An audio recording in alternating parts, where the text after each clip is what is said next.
The story of Moses splitting the Red Sea is a testament to God's power and faithfulness. It demonstrates God's ability to make a way when there seems to be no way. In the land of Egypt, the Israelites, God's chosen people, were enslaved and oppressed by Pharaoh.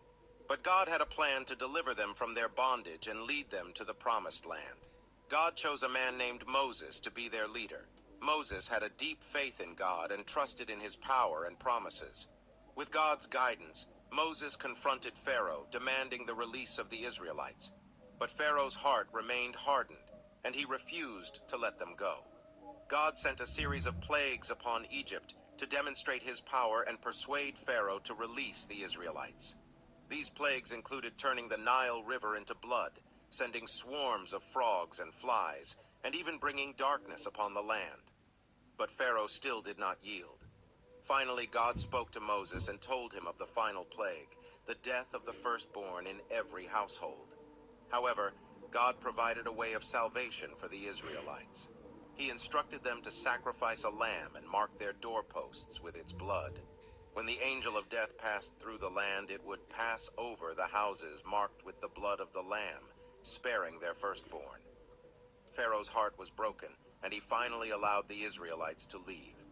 The people of Israel hurriedly gathered their belongings and set off towards the wilderness. God led them by a pillar of cloud during the day and a pillar of fire at night.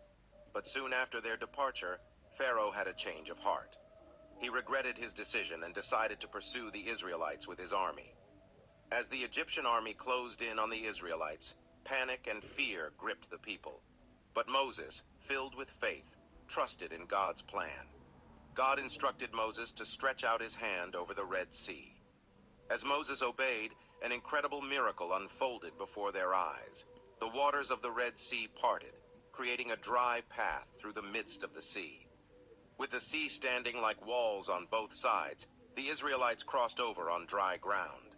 They marveled at the power and faithfulness of God, walking with a sense of astonishment.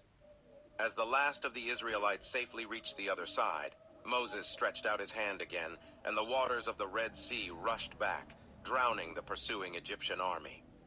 Not a single soldier survived. The Israelites rejoiced and praised God for his deliverance. God had rescued them from the hands of their oppressors and brought them through the waters to a place of safety. This teaches us to trust in God's provision and guidance, even in the face of overwhelming challenges. Just as God delivered the Israelites from their bondage, he continues to deliver and lead his people to freedom and victory in our lives today. This is the end of this episode. Follow for more.